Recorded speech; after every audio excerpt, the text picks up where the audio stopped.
Permasalahan sosial yang ketiga yaitu kesenjangan sosial.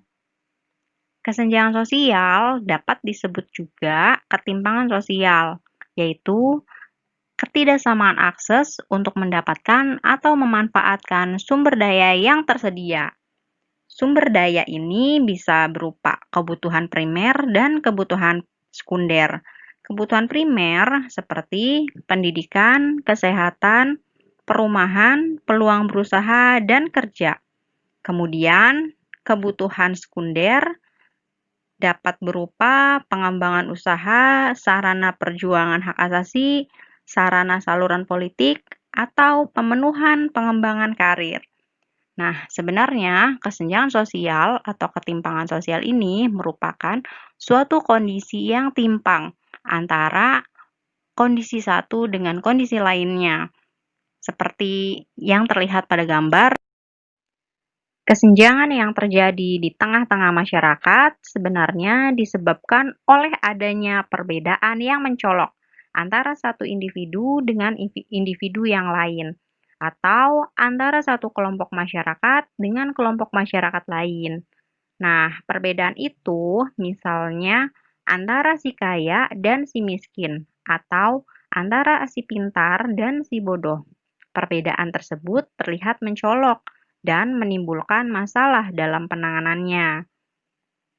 Dari beberapa pemaparan tersebut dapat disimpulkan bahwa pengertian dari kesenjangan sosial adalah jarak yang terjadi di tengah-tengah masyarakat disebabkan oleh perbedaan status sosial maupun status ekonomi yang ada di dalam masyarakat.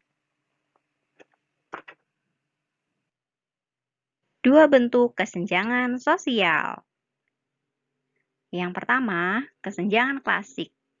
Kesenjangan klasik ini mencakup perbedaan kelas, status, kekayaan, prestis yang dimediasi oleh gender, pendapatan, dan pendidikan.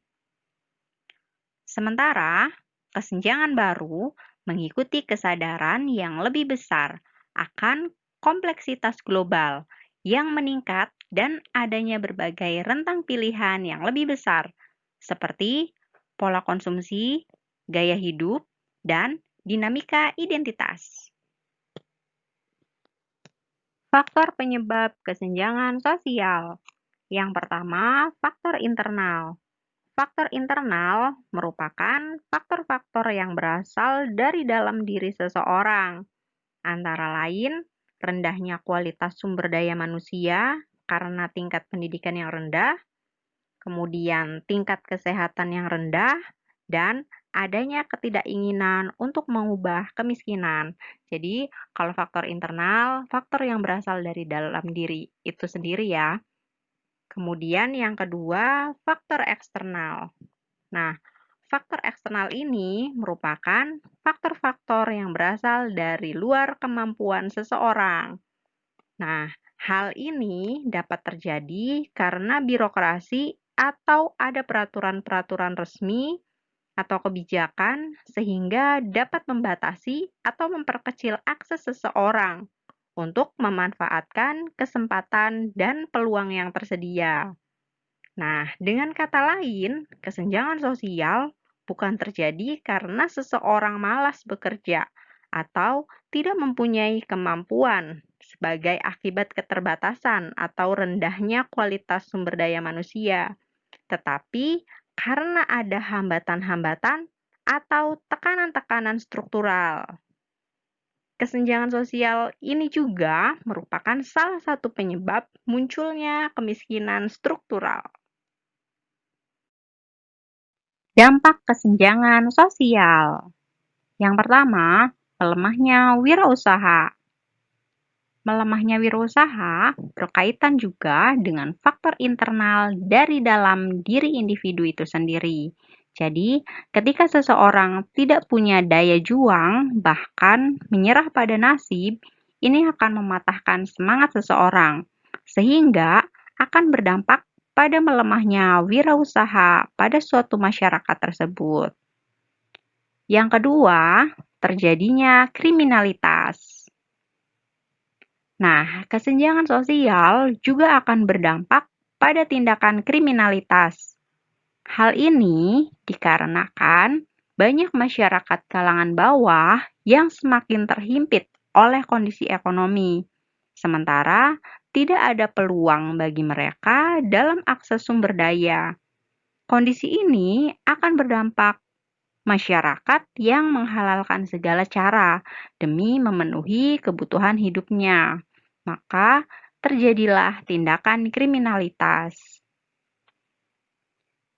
Yang ketiga, terjadinya monopoli. Ketidaksamaan akses antara kalangan masyarakat ekonomi bawah dan kalangan masyarakat ekonomi atas juga dapat menyebabkan terjadinya monopoli. Contohnya, seseorang yang mempunyai kekuatan baik dari segi ekonomi, hukum, politik akan berupaya untuk bisa lebih menguasai bidang masing-masing dengan cara melebarkan sayap kekuasaan mereka. Nah, hal tersebut membuat kalangan masyarakat ekonomi bawah semakin tertindas karena mereka tidak punya kemampuan untuk melawannya. Nah, hal ini juga yang akan menyebabkan yang kaya semakin kaya dan yang miskin semakin miskin. Upaya penyelesaian kesenjangan sosial. Yang pertama, mengutamakan pendidikan. Pendidikan merupakan salah satu syarat untuk bisa menjadikan negara ini lebih maju. Pendidikan juga menjadi salah satu cara seseorang bisa menaikkan status sosialnya, sehingga pendidikan dianggap dapat menjadi salah satu upaya dalam menyelesaikan kesenjangan sosial. Yang kedua, menciptakan lapangan kerja. Banyaknya lapangan kerja membuat masyarakat memiliki kesempatan mengembangkan keterampilannya, sehingga ia dapat memenuhi kebutuhan-kebutuhannya. Hal ini dapat meminimalisir tindakan kriminalitas. Yang ketiga, meminimalkan dan memberantas korupsi. Dengan minimnya tindakan korupsi, maka diharapkan kesejahteraan masyarakat dapat terwujud. Permasalahan sosial yang keempat yaitu ketidakadilan. Nah, ini sering kita dengar ya tentang ketidakadilan. Jadi, apa sih ketidakadilan itu?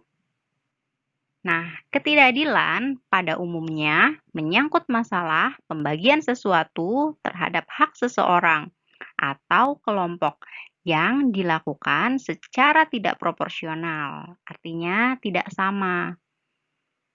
Nah, di sini ada beberapa bentuk ketidakadilan, di antaranya yang pertama, stereotip, yang kedua, marginalisasi, yang ketiga, subordinasi, dan yang keempat, dominasi. Nah, dari keempat bentuk ketidakadilan ini, coba kalian cari masing-masing satu contoh dari bentuk ketidakadilan tersebut. Setelah itu, komen di bawah sini ya.